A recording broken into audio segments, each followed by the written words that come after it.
All right, here we go. Some stats review. Number one, it says prior to the election, likely voters are asked their preference among the candidates for president.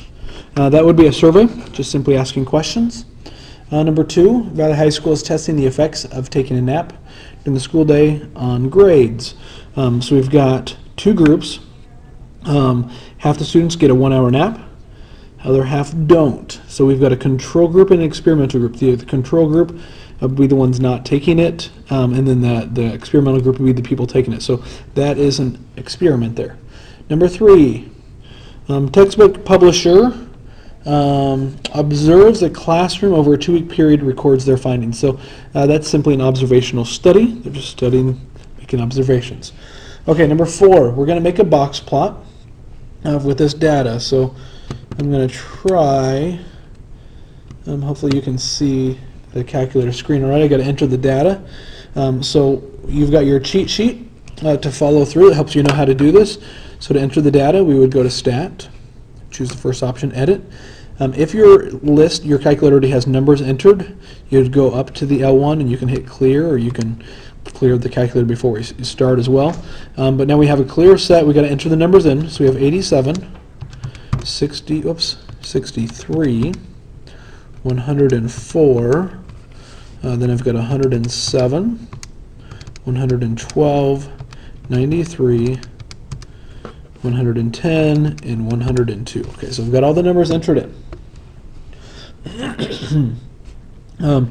Now we're going to have to draw a box plot, and we can tell how it's skewed, and then also find the mean, median, and standard deviation. Let's start with the box plot. So you're going to go to second y equals. Turn your stat plot, just choose the first one. We're going to turn it on. Right now off is highlighted, but now I switched it to on. Box plot, your cheat sheet says to take the fourth on the type, choose the fourth one, so 1, 2, 3, 4. Here's the box plot. So select that. Everything else should be okay. If you want to change your color or anything, you may, but then we go to zoom. The ninth option is zoom stat. You can hit just 9 to shortcut it. And there's our box plot. So let's sketch this. Doesn't have to be anything too terribly exact.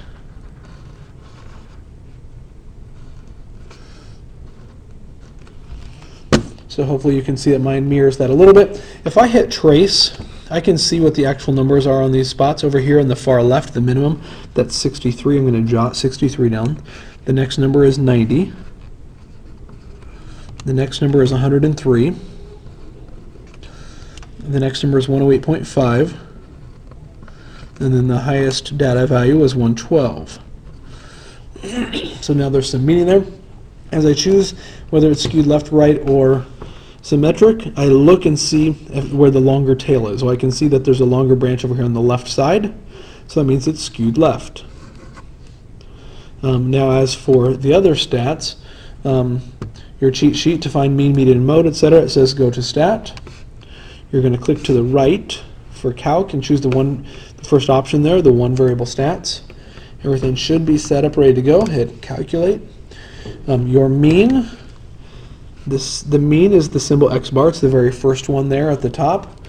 So I see that that's 97.25. Median, that's the MED. You have to scroll down to find it. Oh, there it is. 103 is my median. And the standard deviation, it's the sigma, O with the tail on a little cursive O, it kind of looks like. But I think on the calculator they put an X behind it. It should be your fourth option from the top. So 15.16, I'm going to round that to. Now I'll go to the back page. We have a new set of data. So I'm going to go back to my stat, edit.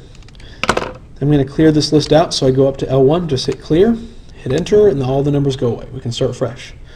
So let's enter them: 39, 29, 42.5, 28.5, 48, 45, 38, 36.5, and 28.5. Okay, and so now it asks us to do a histogram. So second, y equals, go to your stat plot. It's already turned on from before, but I'm going to change it to a histogram now, the third type. And I shouldn't need to change anything else. I'm going to go to zoom stat, number 9, and I've got this picture. Let's go ahead and draw it. 1, 2, 3, 4. Looks like I've got 5 different bars. Just for fun, I'm going to see. It looks like we get up to the highest we ever get is 3.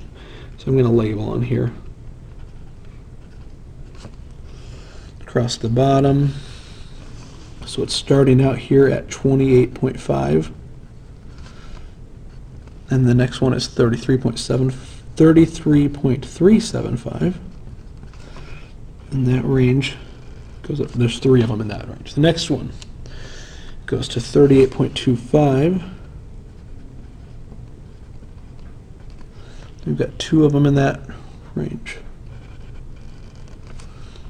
Next interval, we go to 43.125. They have 2 in that interval as well.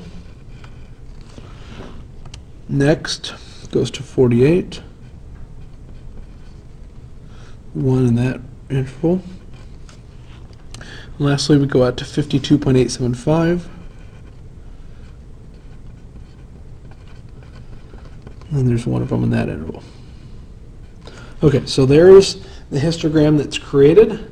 How is it skewed? Well, you can kind of imagine connecting it with a curve. It kind of looks like this. Most of the data is over to the right, or it's skewed right. The bigger tail is there. There's not really a tail on the left. I kind of even made one up a little bit. Oh, sorry, you can't even see this. I kind of made up a tail on the left side, but you definitely see the tail that's happening on the right side. So that's skewed right. Now, for the mean median mode, I have to go to stat, over to calc, 1 variable stats, calculate that. My mean, my x bar is the top one there, 37.22. Median is 38. And then, let's see, 6.90 for standard deviation.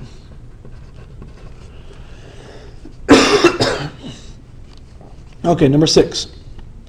You know the probability that you'll skip math class on any day is 25%. For the next 20 days, how many days can you expect to skip? So part A is not really binomial distribution, anything like that. It's just simply a question. You skip 25%. You're expecting to skip your percent to be 25%. There's 20 days. What's 25% of 20 days? That's really all you're doing is 0.25 times 20. Well, that's 5. 5 days is what you would expect to skip based off of those numbers. Okay, now part B says, what's the probability that you skip 7 days?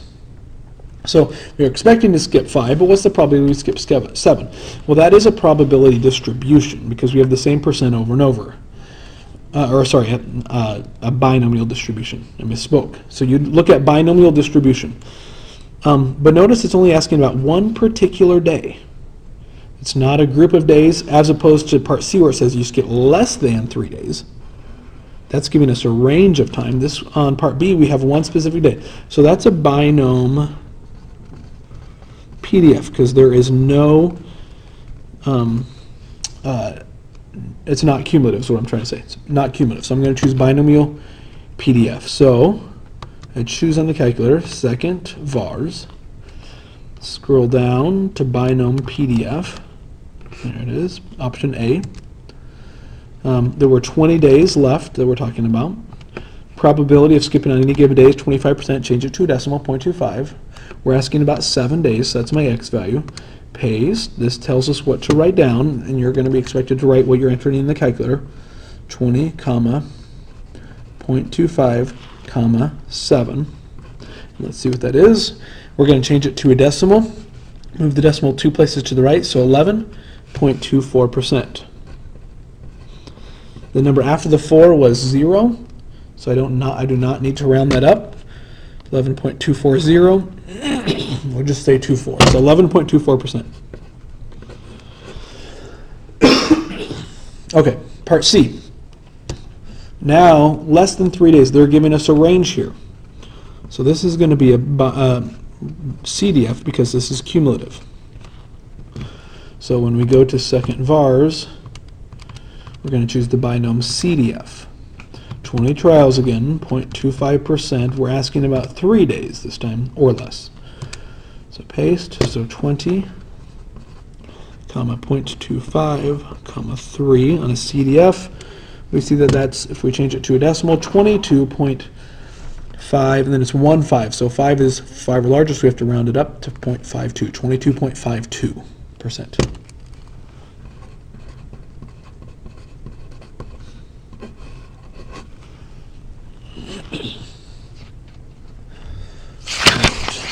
Let's go to number 7. Okay, average response time is 6 minutes. Standard deviation is 1.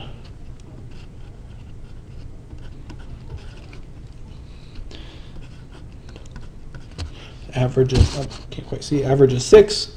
Standard deviation is 1. So this is a normal distribution. And on the normal distribution, we use the normal CDF. Now let's type that in the calculator, normal CDF. Second distribution. Now, normal CDF is option number 2. It asks about the lower and the upper. So you have to think about what the smaller number is, the larger number is. So on part A, they're saying the response time is greater than 8 minutes. So it can be 8 minutes or more. So that means the 8 is the lower, and it goes up to, basically infinity. So since 8 is our lower, we type in 8 for lower. So it doesn't have an upper value. It goes up to infinity, basically. So that cheat sheet, it tells us if we don't have an upper, use a positive 1, E. Now we use EE right here. We use the EE button right here above the comma, the blue. So second, choose that. Notice only 1 E shows up on the screen. That's great. That's what we want. We're going up to 1 E. It's a 99. Do not use negative. That will give you a problem. Our average was 6. Our standard deviation was 1. Paste that. So let's copy it down. 8, comma, 1 E 99, comma, 6, comma, 1. Let's see what that is. Change it to a percent. Move it 2 places. 2 point, and it says 27, but then it's a 5. So we round the 7 up to an 8. So 2.28%.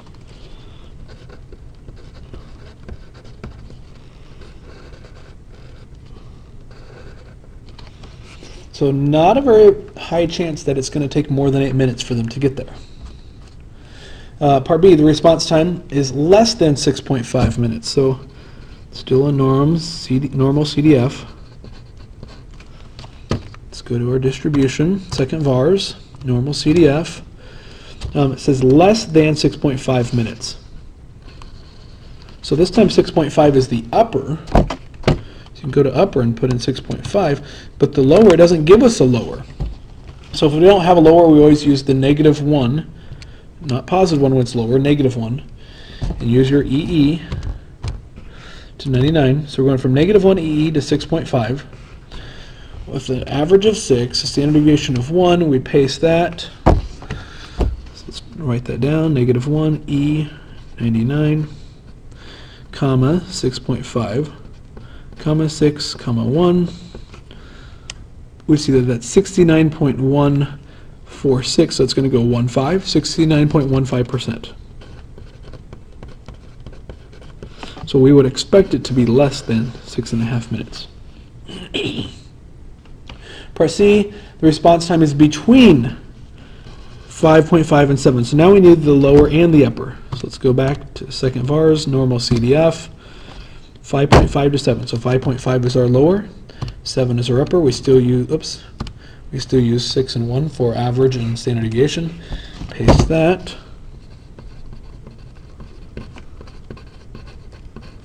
So 5.5, comma 7, comma 6, comma 1.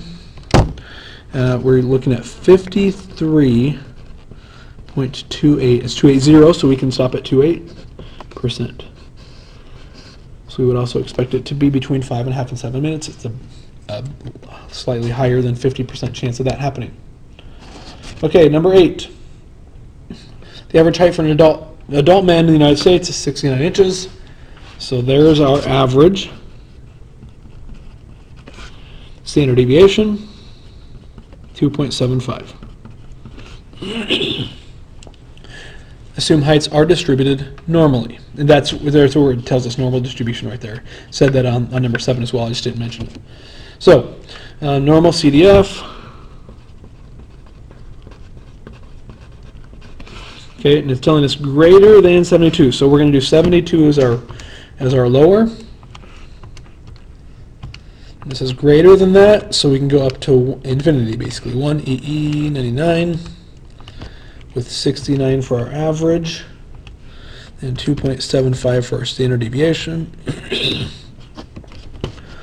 So 72, comma 1 E 99, comma 69, comma 2.75. And we see that that's a 13.765. So the 6 will go up to a 7. So 13.77% chance. So not a real high percent chance that someone would be greater than 72 inches. Part B, less than 74. That's probably going to be true, or probably going to be likely. Okay, so we're lower. If we said less than 74, so we go to negative 1 EE 99 because we didn't have a lower value, up to 74, same mean, or same average, same standard deviation.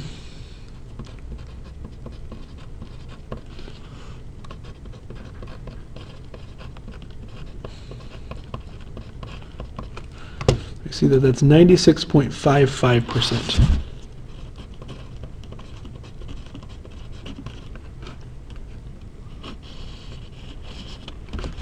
So most people would be less than 74 inches. 72 inches is 6 feet, so that's 6'2". Most people are shorter than 6'2". That's what it's saying. It's very likely that you'd be less than 6'2". A randomly chosen male is between 67 and 75 inches tall. So here we've got both an upper and a lower given to us.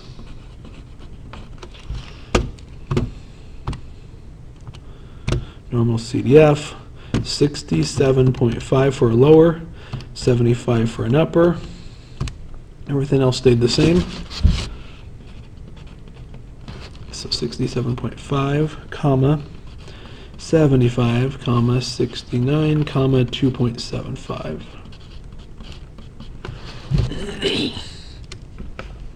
So 69.27%.